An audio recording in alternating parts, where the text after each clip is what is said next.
Ladies and gentlemen, feds and degenerates, cuckolds of all ages, it's that time once again. It's time for Mild's Culture Plate. And I am your host, Mild Kevin Miles, and it is Wednesday, November 6th, 2024. How was your week, folks? How was your week, folks? I'm telling you, Monday, we had Monday Night Football go late. My hometown team, the undefeated Kansas City Chiefs, won yet another comeback close game. Ooh, sorry about the mic pop there. Won another comeback close game. And I didn't get much sleep. Tuesday, I woke up, went to work, drove a few friends to the polls, came home, cooked dinner, and yeah, I sat here watching some of the coverage of the election. And ladies and gentlemen, we have a conservative majority on the Supreme Court. We have what appears to be a conservative-leaning House of Representatives. We have a Republican-controlled Senate. And yes, of course, as our good friend Cookie over on YouTube commented, by the way, come on in, comment, say hello. As you can see, there's no whiskey behind me today. Not going to be drinking. Not going to be drinking. I want to stay sharp because, quite frankly, I'm going to be bouncing around from topic to topic, but really only on one topic. But you folks know what it is, man. We got to take a little bit of a victory lap. But yeah, just like Cookie said, Donald Trump has won the presidency of the United States. She prayed and did not sleep until she knew he won. I unfortunately did go to bed before the results came in, but you know, me being an old man, I wake up to use the bathroom quite a bit. And sure enough, it was kind of hard to go back to sleep after looking at the map. Let's do that now. Let's look at the map. Let's check the New York Times presidential election map because there are things I want to talk about here. There are things I want to talk about just in general with the election. Here you have Donald J. Trump, the projected winner of the 2024 presidential election of the United States. Won the presidency, improving upon his 2020 performance in both red and blue states and capturing enough swing states to reach the 270 electoral votes. Now, as you look at this map, you know the first most obvious thing pops right out at you. We have two states that have not been called yet. These also are the two states that weren't called very early in 2016. These were two of the late states to come in 2020. And, you know, we do need to kind of ask what the hell's up with Nevada and Arizona. We'll get into that a little bit.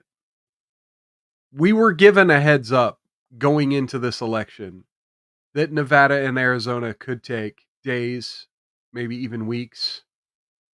There were already court challenges filed in Maricopa County, Arizona, our favorite election hotspot, Maricopa County, Arizona, where nothing ever happens.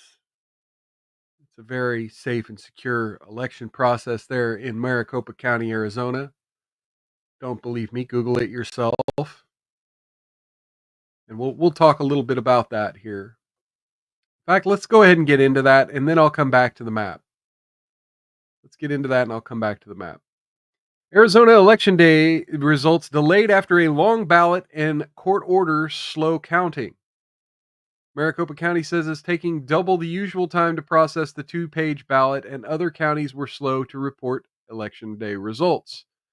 Arizona is still waiting on election results it expected to have by Wednesday morning, with some ballots cast at polling places on election day yet uncounted, along with hundreds of thousands of early ballots from Maricopa. Maricopa County, the county's two-page ballot, which took longer than anticipated to remove from envelopes and prepare for counting, meant that the county fell behind in processing. Across the rest of the state, election day results were still trickling Wednesday after counting in Pinal County fell behind, and a court ordered Apache County polling places to stay open later on Tuesday night. Typically, counties report results from all precincts overnight. Many counties still had precincts to report as of 11 a.m. Wednesday, according to a tracker on the Secretary of State's office. In Maricopa County, officials estimated that on Tuesday night they still had about 700,000 early ballots to process. Typically, in the first round of results at 8 p.m. on Tuesday, the county releases the results from all early ballots cast up to the Friday before Election Day. This time, that round only included ballots received up until October 29th, a week before, which is Tuesday instead of Friday. It's taking workers nearly double the usual amount of time to separate the two sheets from the mail-in envelope, lay them flat, and check for damage. Maricopa County Recorder Stephen Richard told Vote Beat on Tuesday morning that the tabulation center, it's the first time in nearly 20 years that the county's ballots stretched to a second page. I'm going to hold off on your comment there. Still not banned here. Sanglan86 says, Yo's. So cheers to Shut Up I Can Cook. Cheers to Sanglant. And cheers to Still Not Banned here. I'll address your comment in a minute.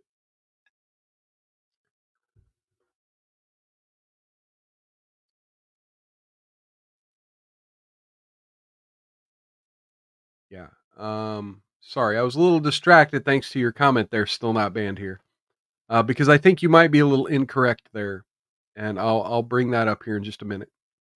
Richard given mixed signals at a news conference on Monday whether the county was behind in processing ballots, saying that the two-page ballot had led to some delays, but also that the county was on track compared with prior years. The county added a third overnight shift of ballot processors last week to try to catch up the backlog, but that decision was made too late, and there's not enough time to catch up before Thursday. The county's first round of results at 8 p.m. Tuesday included about 1.1 million early ballots received by October 29th. County officials had said that as of Monday morning, they'd received about 1.5 million early ballots. Results from the early ballots they had not yet processed from before Monday, as well as any received after that point in the mail dropped off at polling places, will be released Wednesday and in the coming days. Total expected turnout was 2.1 million, and the county said it would release the number of early ballots that were dropped off at the polls on Wednesday.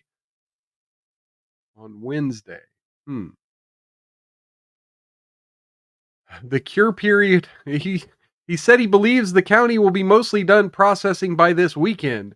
The cure period for voters to fix problems with their ballots ends Sunday. Maricopa County released all election day results from about 269,000 voters by about 3:30 a.m. Wednesday.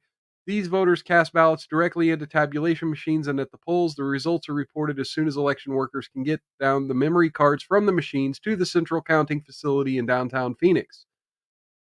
A new law requiring poll workers to count the number of early ballots dropped off at polling places before leaving their site appears to have delayed final election day results by an hour or two compared with prior elections.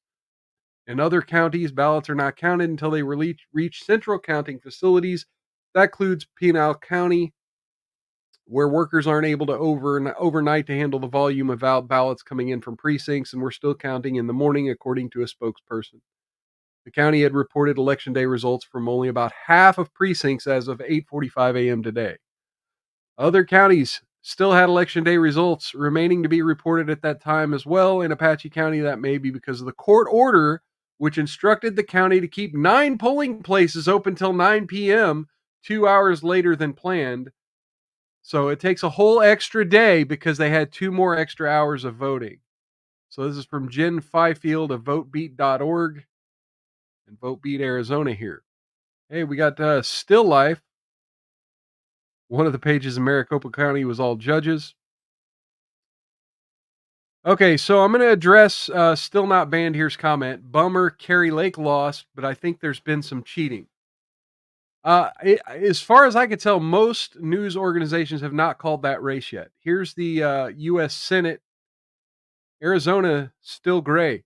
That race has not been called. 65% of votes in. Carrie Lake is down by about 2%. Less than 100, like 80,000 votes separates Carrie Lake and Ruben Gallego. Yes, Still Life. Yeah.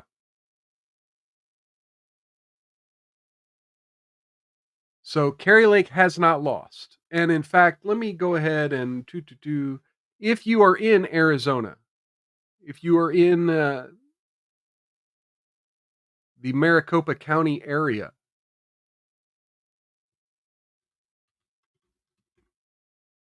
they are asking for people to help cure.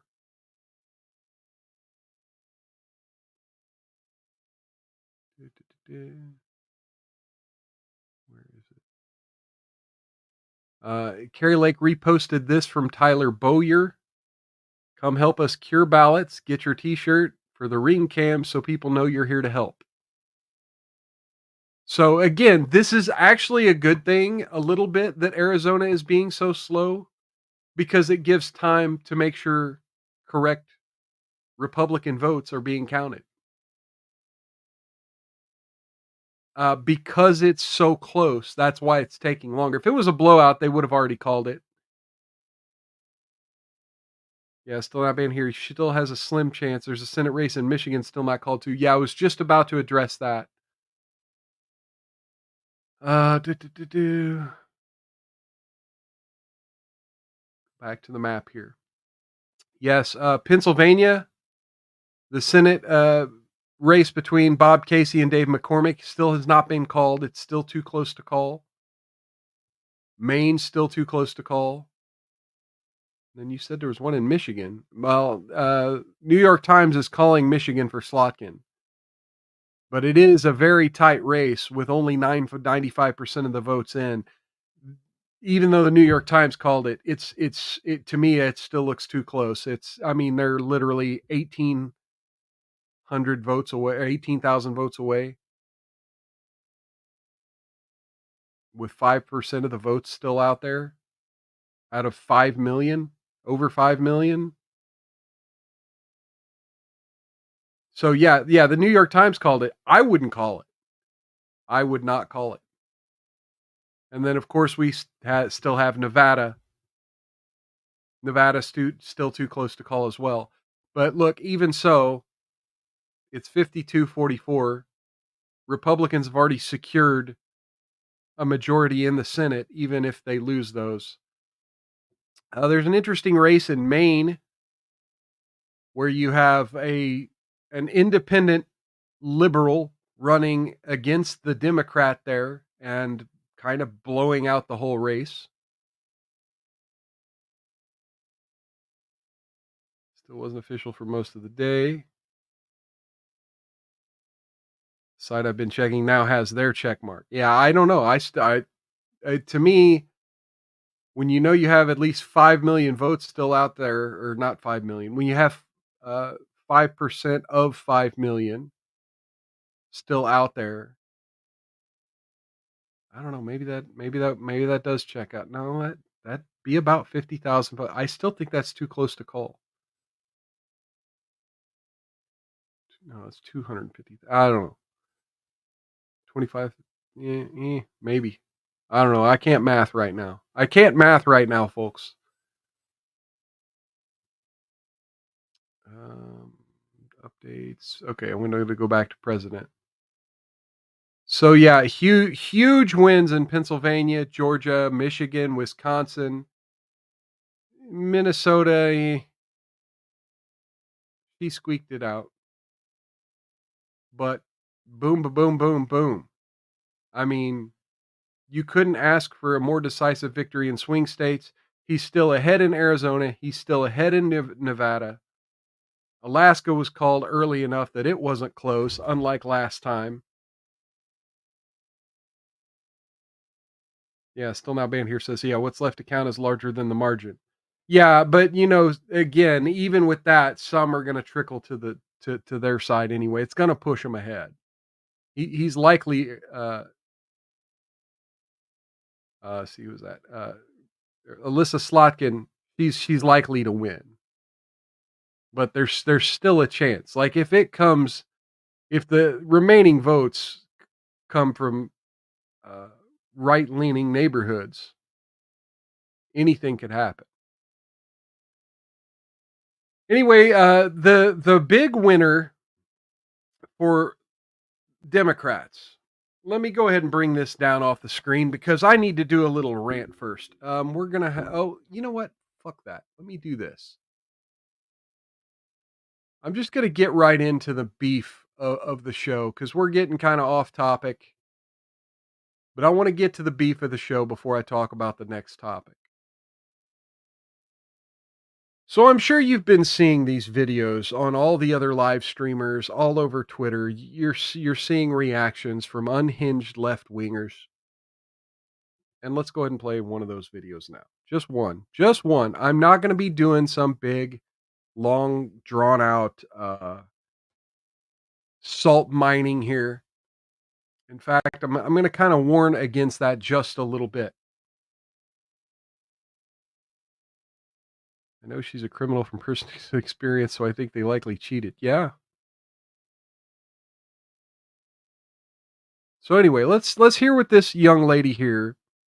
And again, I said I wasn't going to use Libs of TikTok as a source very often, but I found this on Libs of TikTok, and I thought this particular video was worth talking about because again, the salt mining has been fun.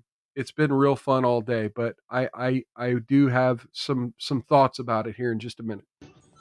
So it's almost 2 a.m. Pacific time, which means it's well after polls have closed. And I am still just genuinely confused as to what happened. So if anyone wants to offer some insight, I'm happy to fucking take it. I just also think that maybe what I've noticed is that men are just genuinely not as concerned as women and don't quite take our concerns as seriously. And I don't know, that fucking sucks because I met a lot of women tonight who are just genuinely so fucking scared. So yeah, let me know, I guess. I mean, but you chose the bear. You chose the bear. And I hate this. I literally hate this. I've been trying to tell people, jokingly, for weeks that no, Donald Trump loves women. You want some insight as to what happened. You want some insight. You want some insight into the way men went into this election and why this election went this way. This is exactly why. You accuse us of not caring when quite literally what you are afraid of is what the television told you to be afraid of. What celebrities told you to be afraid of. And cool. Cool. Call us incels. Call us whatever you want. You picked this battle of the sexes and you decided to side with the establishment. If you want to know what happened, for years we've been telling you that our republic is more important than your uterus, that our border is more important than your uterus, that our economy is more important than your uterus, that your own uterus is more important than your own uterus. Because, quite frankly, the dangers you are afraid of, the boogeyman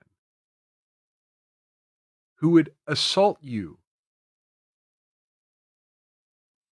in a lot of ways that we won't discuss because we're on YouTube,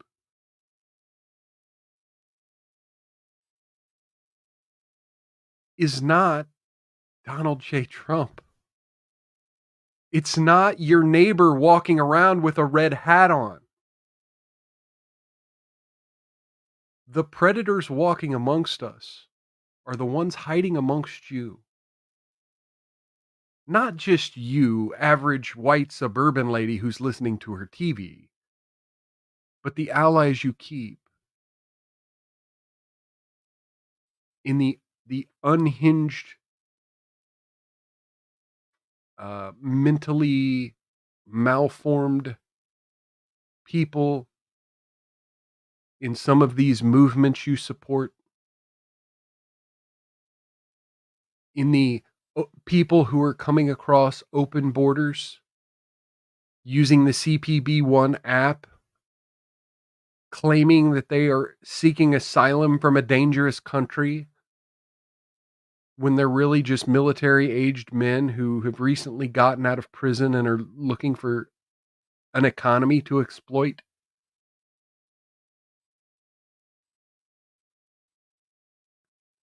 You didn't listen to us when we told you that all of these things were far more important than your uterus and far more dangerous to your uterus than carrying a healthy baby to pregnancy, to full term.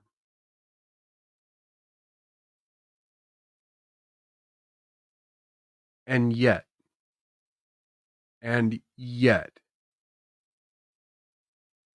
this became the issue of this election. Why? Because Kamala Harris quite literally could not run on any other issue.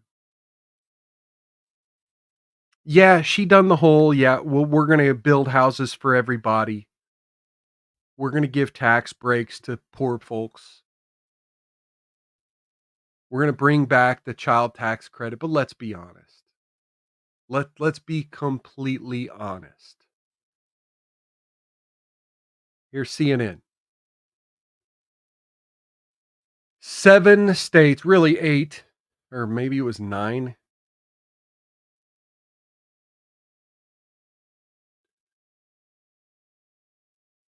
8. 8 states had abortion on their ballot. 8 states. Now again, Donald Trump told you that regardless of what Project 25 said,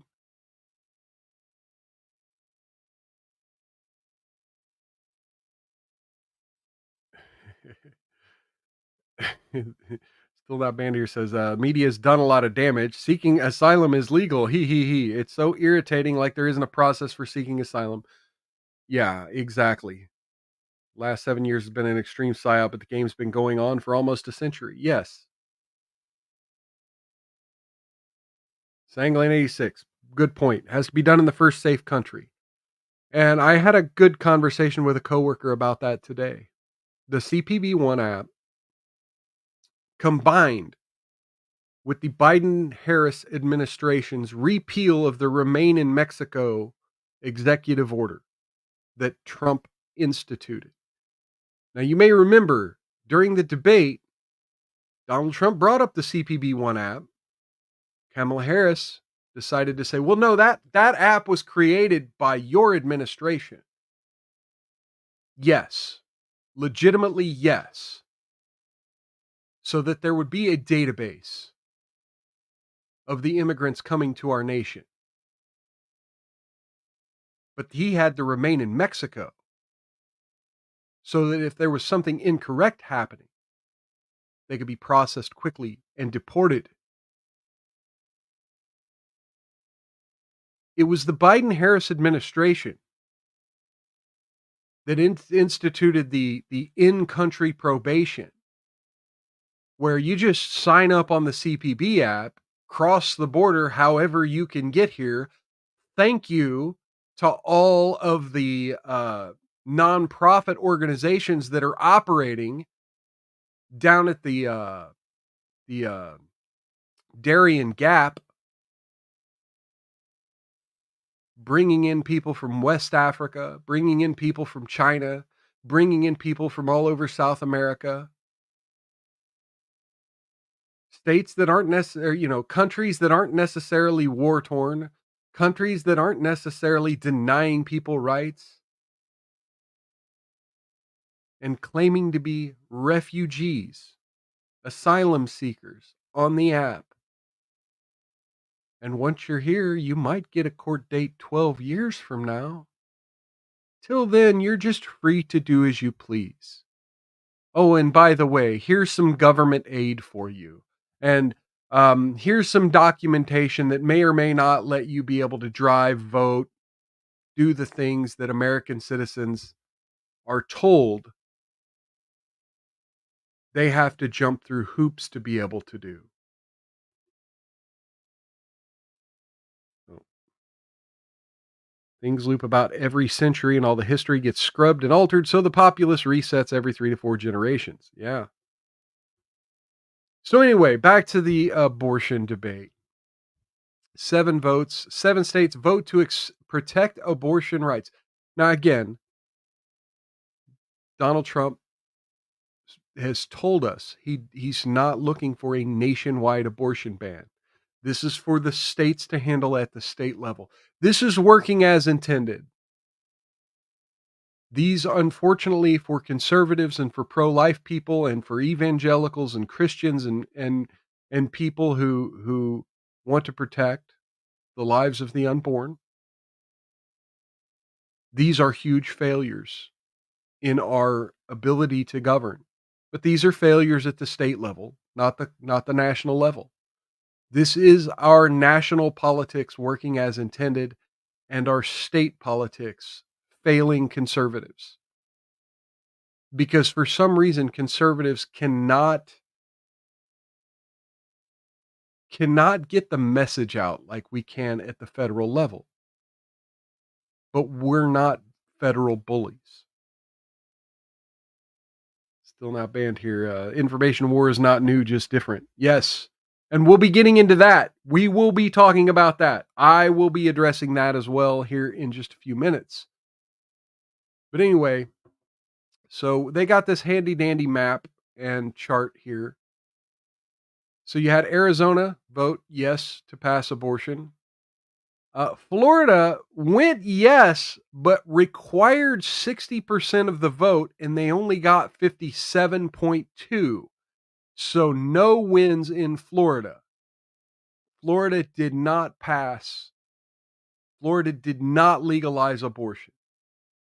Missouri legalized abortion. Missouri had a ban with no exceptions. And their women turned out in droves and passed an outright abortion rights measure. South Dakota voted no. Now, these states on the right already had legal abortion, but then these states enshrined it in their constitution. Colorado, Maryland, Montana, Nevada, New York. So these cannot be overturned with simple legislation. They would once again require a referendum. And then one other state here, Nebraska. Nebraska had 2 constitutional amendments battling each other, one to legalize it, one to enshrine the legislative ban into the state constitution. And Nebraska now has a 12-week ban on abortion enshrined into their constitution. So, yes, not legal after 12 weeks. So, abortion was a hot topic during this election as it was in the 2022 election. It's just I think immigration and the economy were worse. But what does this mean for women? What does this mean for liberals? Oh, sorry. That was a little too soon. Flip to the wrong tab. We'll get into that in a minute. Well, this is why I say be careful. I noticed that jokingly, uh, Matt, God damn it, I'm having a brain fart. The fucking Matt Walsh had jokingly said, "Oh yeah, okay, now let's make Project 25 the presidential directive here. Let's go ahead and enshrine Project 2025 into law now." I get that it was a joke, but maybe a little too soon. Um, here's the thing. I listened to Kamala Harris's concession speech today. And there were a bunch of things to take from it. I'm not going to play any of it right here. Feel free to listen to it on your own. It's 20 minutes. It's a little long for me to cover on my show. But essentially, boiled down, she's like, the battle's over, but we're going to keep fighting. Okay, understandable for a politician to say something like that. Now, granted, Trump's whole fight, fight, fight, fight like hell, that meant impeachment when Trump said fight like hell. But she did concede. I will give the left wing credit. She did concede. And even then she did say we as a nation have to fight together. I have to give her a lot of credit that she didn't try to sow much further division. Her tone was empowering to the left in a divisive manner, but it wasn't trying to tear down the right wing, which, oh my God, if she had done that through this whole campaign, she might have just won. But she didn't. And again, like the young lady we saw earlier, the left wing was told to be afraid. Fear, fear, fear, fear porn. Yes, still life. All they had was abortion and Orange Man bad.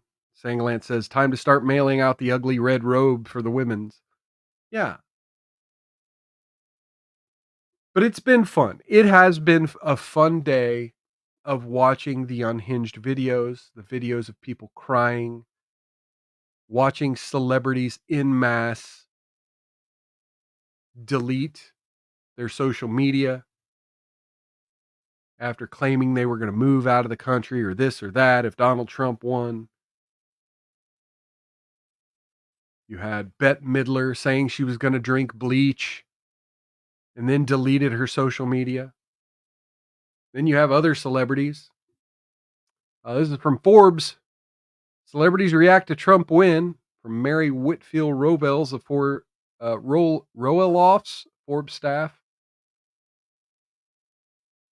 LeBron James called Harris the clear choice, posted a photo with his daughter and a promise to protect you. John Cusack wrote, the fact that a country would choose to destroy itself by voting in a convicted felon rapist and a Nazi is a sign of deep nihilism. Hillary Duff, Jessica Alba, and Kendall Jenner calling women the heartbeat of progress and adding you are seen, valued, and unstoppable. Hulk Hogan called for unity. This election season showed just how much we all care about where this country's headed. Brittany Aldean Wife of Jason Aldean, feels like Christmas morning. Kevin Sorbo, Christ is King, Trump is President, good night. And of course, The View. Okay, I think I'll have to move one of the stories up now that we're talking about The View. Whoopi Goldberg refused to say Trump's name while on The View, as she always does. While co hosts Sunny and Joy said they were profoundly disturbed and vehemently disagree with the decision that Americans made. Ariana Grande posted she's holding the hand of every person who's feeling the immeasurable heaviness of this outcome today. Billie Eilish, a war on women. 50 Cent says, I don't care how the fight goes. I'm leaving with the winner shit. I still don't know what's going on.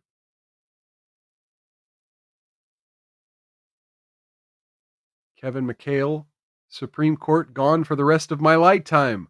Ultra conservative evangelical bigotry, xenophobia, racism is the mandate. Joe Rogan, holy shit. Dave Portnoy, the pure arrogance and the moral superiority drove voters away, and the Democrats spent the campaign acting like you're better than us, smarter than us, and frankly insulting our intelligence. Jon Stewart told Harris supporters have to continue to fight and continue to work day in and day out to create the better society for our children, for this world, this country we know is possible. Jamie Lee Curtis said, fight against tyranny one day at a time, and Trump's victory is sure to return him to a more restrictive and some fear draconian time. Christina Applegate, my child is sobbing because her rights as a woman may be taken away. Yvette Nicole Brown, America is done, but they got their Orange King. And then I mentioned Bette Midler. Rapper Cardi B, the sexual assaulter. I swear to God, I'm going to F you up. Get away from me. I'm sick of you. Piers Morgan. Trump win is a testament to your resilience, mental strength, and never give up mentality as your enemies tried to kill you, jail you, and brand you the new Hitler. It continues. Zachary Levi said he was grateful to the Republican voters who saw through all the noise. So there we go.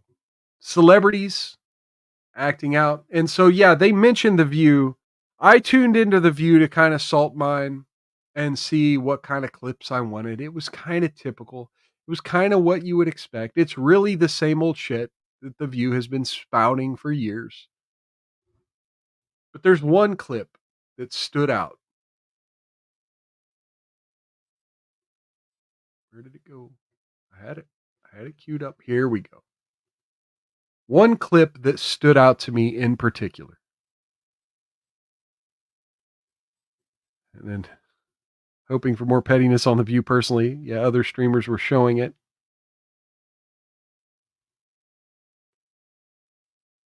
And Still Life says, yeah, the lizard class takes a nosedive. Anyway, so here's the clip I wanted to talk about. I'm sure you've seen it if you've been watching other streamers.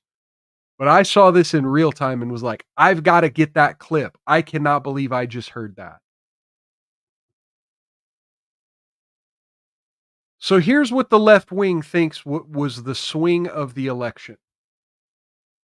In Finland, kids in nursery school are learning to discern between fake news and real news. Yeah. They should be teaching that in this country. Yeah. We are. We are. And that's exactly why you lost. That's exactly why the viewership of The View and other ABC news programs, CNN, MSNBC, and even Fox News, the ability for corporate sponsored news to infiltrate our ears when we can simply turn to social media and talk to each other. You don't want that. You don't want that. You don't want us to teach our children how to discern fake news. Still Life says, yes, says the fake news lady. But let's continue. let's continue. Teach children tolerance. Teach them to think critically. Well, it would help if we could regulate. Okay, now wait. Listen to what this other harpy's about to say. Regulate social media, because one of the biggest offenders is DC and Congress have not been able to do one thing in regard to the rogue corporations of social media. These women, I have no idea even who this creature here is. I know the other four. I don't know this one or this one. But quite literally, what she just said is Chris Pavlovsky, CEO of Rumble. Chris Pavlovsky, you're the enemy. You are in the targets,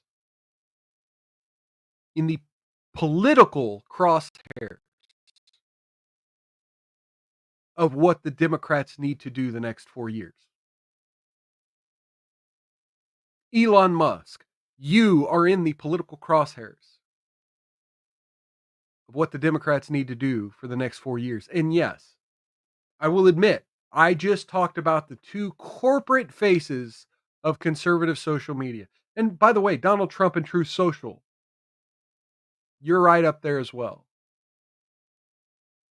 As long as, and also Odyssey and even Cozy and just anything that's not part of the Google, Microsoft, Apple monstrosity. Facebook of social media. Hypocrisy was a band of harpies. Exactly. Folks, this is what we have. We have the ability to talk to each other. We have the ability for still life. We have the ability for Sanglant to give me a heads up on this Clarkson. Yeah. Clarkson and Piers Morgan. And we have the chance to talk to each other about this. And yet, we still have half of our country that instead of talking about this, they get a media narrative, they distill it into their own echo chamber and put it back and forth. And then the lady here tells us the problem is we need to think more critically. We need to teach our children to think critically. And then the one time someone in this lady's family is actually thinking critically and asking questions, it's, you don't trust the science, do you? You're a conspiracy theorist, aren't you? You're not following the science. You're a science denier. You're a denier of X, Y, and Z. Yeah, it's think critically until someone thinks of you in a not so friendly light. Then it's don't think critically anymore. Join our side. Join up with us. Hashtag stay out of my bedroom. Anyway, I want to hear the last 4 seconds of this. Is there anything else to this? With Elon Musk now in the administration, Yeah, she even says Elon Musk. She even said Elon Musk. I want to end in Finland. Dear Lord.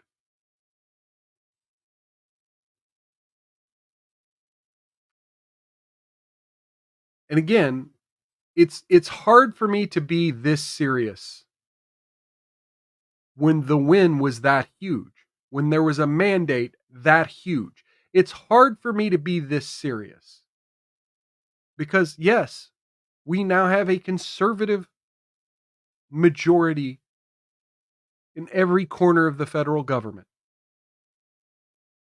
Donald Trump does have a mandate. He does have the ability to work with the other Republicans. Now, don't get me wrong. We're going to have some rhinos. We're going to have the Lindsey Grahams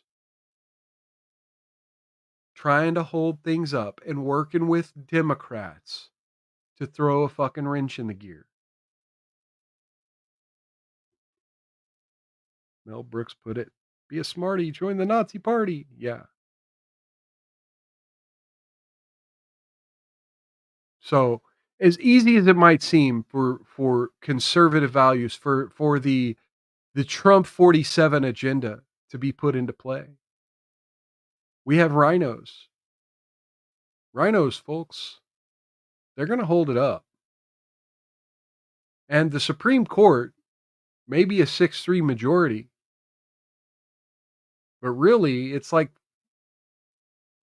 not so. It's like 4-5 and sometimes 5-4 and sometimes not. Because we all know Amy Coney Barrett and Chief Justice John Roberts are more than happy to vote with left-wingers on a lot of constitutionalist issues and women's rights issues. So while you have the entire left wing breaking down like, oh, this is the worst case scenario ever, this is our nightmare scenario, it's still 50-50. Even though it's a kind of a conservative government, our conservative party is still divided enough that the idea of Trump being a dictator, even for the things we want, is so far from reality that we can't buy into that narrative and just strut around like, hey, we got the government. No, we don't.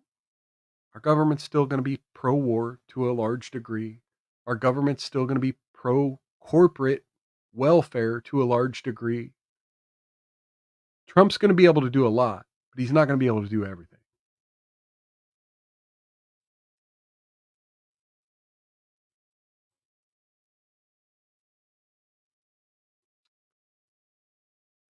Oh, my Lord. But at least one thing. It's from PBS News. Trump won't be doing it. Most likely won't be doing it from jail.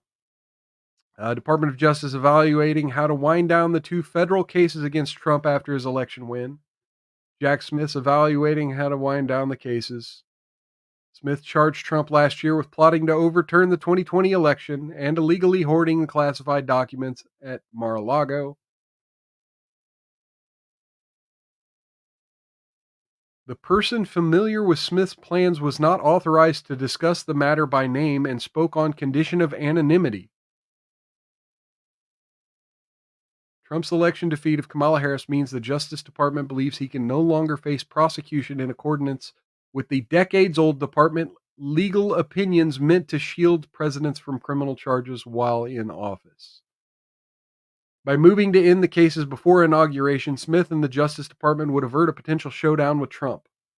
The president-elect said as recently as last month he would fire Smith, who was appointed by Merrick Garland within 2 seconds of taking office.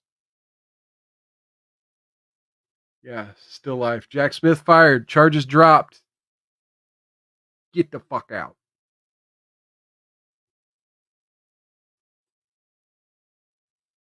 So yeah, at least we have that.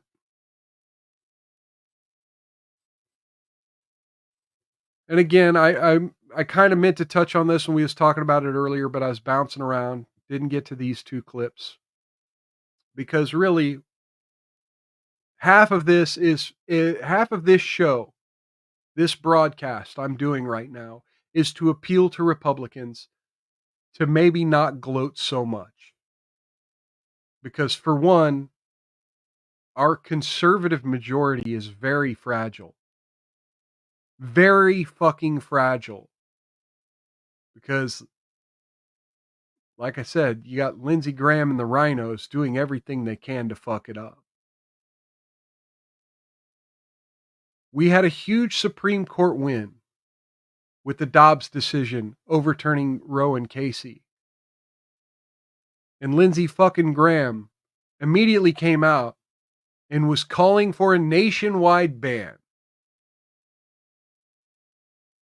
That fuck up, the perception that Republicans were looking for a nationwide, no exceptions abortion ban, is what has driven women to the polls in all the states we mentioned earlier and all the states in 2022. Still Not Been Here says lawfare demons are disgusting and annoying. Still Life says all the rhinos will die off in the next 15 years. Yes, but we have 15 years that we're going to have to put up with them and Democrats without giving the voter base back to the Democrats, without taking all the independents and alienating them and pushing them into the left wing. That's why we got them now, because the left wing pushed them right, pushed them away, called them Nazis, called them every name in the book, and made their vaginas the most important issue in the election when they were all trying to pay for groceries. So the fight's not over. Still Life says fight, fight, fight. The fight's not over. This is a battle victory. The war is far from over. And if we celebrate now, it will be a lot like all of the times the Las Vegas Raiders have celebrated in the end zone of the Kansas City Chiefs, only to watch a comeback victory. It's unwise. It's unwise to celebrate because it makes you look cocky. It turns the voters away. And your victory can be snatched from you at any moment by people who you think are your allies, but are actually working with the enemy. The Lindsey Grahams, the John Roberts, the Amy Coney Barretts, the wolves in sheep's clothing. And on the other hand, we have to realize that the Democrats are a wounded animal. We have an opportunity to nurse the wounded animal back to life to some degree, to get it healthy, domesticate it so it's not so fucking rabid. I'm not saying let's cater to far left wing policies. I'm not saying that at all. But we do need to understand that we have a mainstream media that has told a lot of fucking lies over the last 8 years. You call me a Nazi, I guess I'm a Nazi now. Whoops. Yeah, there's going to be some of that.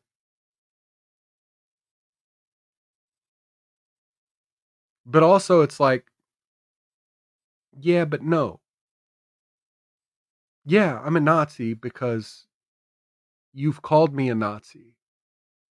But if the only people that aren't Nazis are people with your extreme point of view, then we need a new word for what Nazis used to be. And the rest of us are just normal Nazis, right? Because you've changed the definition of the word Nazi. You've taken the meaning of the word. You've taken the hatefulness of the word and you've abused it to the point where it no longer has any relevance. It no longer has any spice. And eventually enough left-wingers will understand. Now, unfortunately, our mainstream media, not so much. What are the lessons our mainstream media is learning from this? I have 2 NBC clips here. This one from last night. Well, and that's what makes the timing, I think, of President Biden's decision to step down after the debate something that, if she does in fact lose, will be under a microscope because, of course, there was so much discussion, even over the summer, about potentially having an open primary and having that fight play out within the Democratic Party. So I think it's one of the big questions moving forward. Well, and that It's all Biden's fault. Now, mind you, a lot of these creatures that you see on the screen here were the same people who, for 3 years, was telling you there is nothing wrong with Joe Biden's health.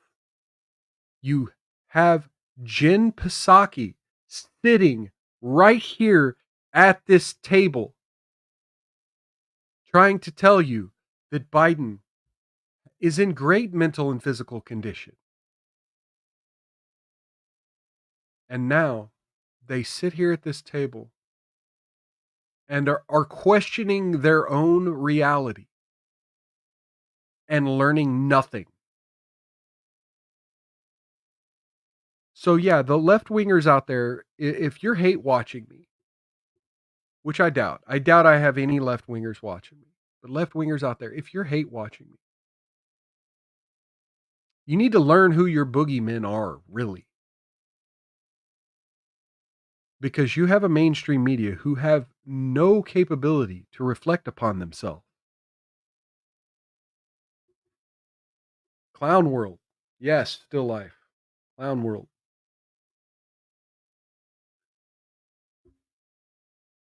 You have a mainstream media that is unable to reflect, unable to admit their own mistakes, unable to correct the record, unable to see past their own shadow. And again, NBC. I just say really quickly, too. Democrats need to be mature, and they need to be honest. And they need to say, yes, there is. Then be mature and honest. But the simple fact that you're doing this split screen with Al Sharpton on the screen tells me that I don't need to hear the next words out of your mouth to know that they're not going to be either mature nor honest.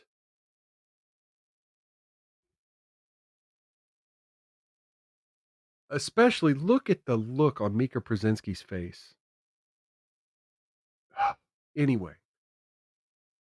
Go ahead and do it, Joe. We did it, Joe. Go do it, Joe. And they need to say, yes, there's misogyny. But it's not just misogyny from white men. Mm-hmm. It's misogyny from Hispanic men. Yes. Right. It's misogyny from black men. Things we've all been talking about, who do not want a woman leading them. Might be race issues with Hispanics. Okay. They don't want a black woman as president of the United States. You know, the Democratic Party, I've always found when you're. Okay, so one of the things I like to talk about is shame and standards and dignity, right? So just like I just said, you change the definition of the word Nazi, and you're talking about racism, you're talking about misogyny. We have an Overton window here in this country, which means there's an acceptable range of discourse from right to left. I personally hate the left-right spectrum. I think it's way deeper than that. But for the simplicity of the conversation, I'm going to go with that. Whether it's race, gender, any dividing issue amongst Americans, abortion, Hitler, there's an acceptable window of discourse known as the Overton window. And the more you keep dragging racism, misogyny, fascism, the more you keep dragging that further and further left, the more centrists you include in that, the less and less extreme behaviors that you use these extreme terms for. Yeah, still life. Identity politics. You know, if I'm a Hispanic and I'm hearing Joe Scarborough call me a misogynist because I didn't sign my whole country away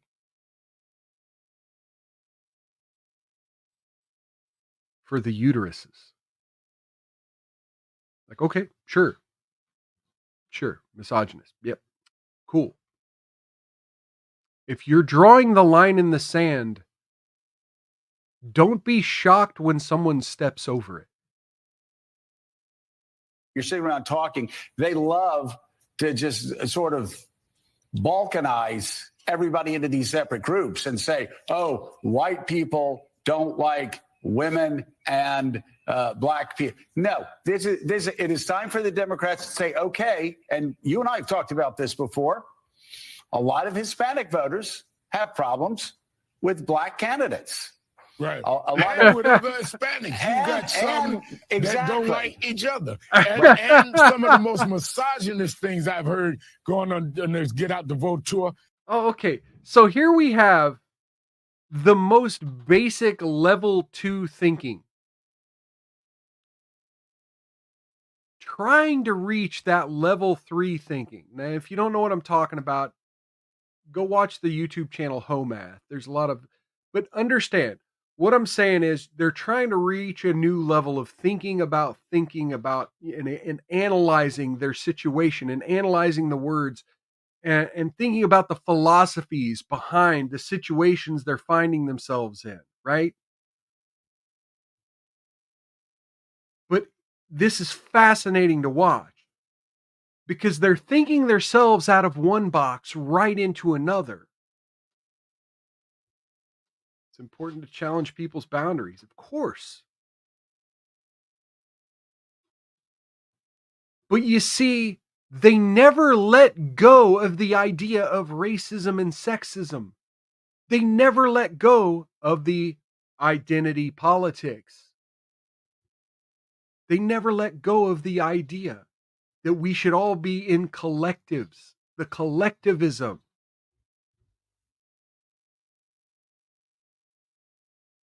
The idea that, yes, some Hispanic men can be racist against other Hispanic men, that black men could be racist against other black men, that women could be misogynist, is fascinating to them because they don't understand we're not just bags of collectivist labels, we're all individuals. Came from black men. I mean, misogynist things. So you're absolutely right. It's not simplistic. And we've got to have real honest conversations about it. Real honest conversations. Real honest conversations, real adult conversations, mature conversations. And the conclusion they came up with was, well, I guess we're just divided amongst more lines than we try to divide you amongst. It's fascinating.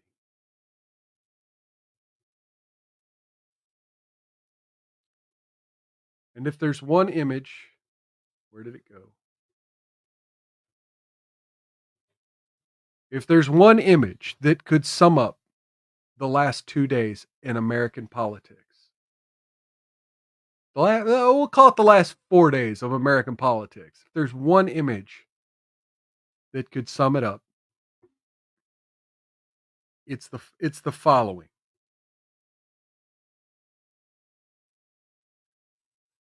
This is the podium in which Kamala Harris is about to give her concession speech.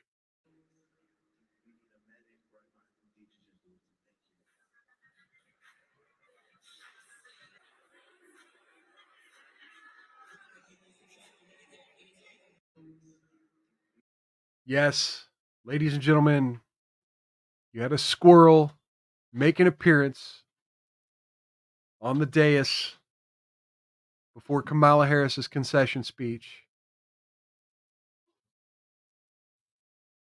truly showing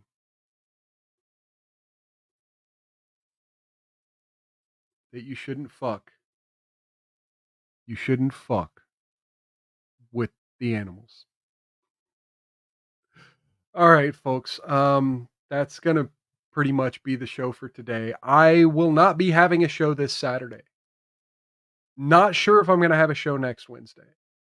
Now that election season is over, I'm literally on vacation. As soon as I sign off here, I'm on vacation. I'm going to be traveling to a red state, a state that voted for Donald Trump. In fact, 2 states that voted for Donald Trump. And so please keep your eyes on my social media. All the social media is down in the description. You can follow me on any of those channels, and I will let you know when the next show is going to be. It will probably be next Saturday. Not this Saturday, but next Saturday will probably be the next show. I will try to gather as much cool stuff to talk about between now and then. Until then, folks, please click that like button on your way out. If you're new here, click the follow, share, subscribe, all that stuff. Watch a second video if you're new here. Yeah, till then. Have a great vacation. Yes, and yeah, all you folks. Cheers! A big cheers to everyone who showed up in the chat, and another cheers to everyone who's going to be watching this later on demand. I don't always know your names who watch me on demand.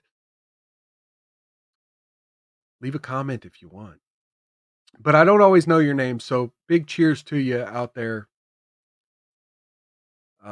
I appreciate it, all you do for me. I appreciate the community. I appreciate that you're willing to listen to my rambling thoughts sometimes. And it really is better than fucking therapy for me. Till next time, make America great again. Take care of yourselves and each other. Outlast those haters. Don't get any on you. And if you do, rub that shit in real good. Catch you next time on Mild's Culture Plate. Good night.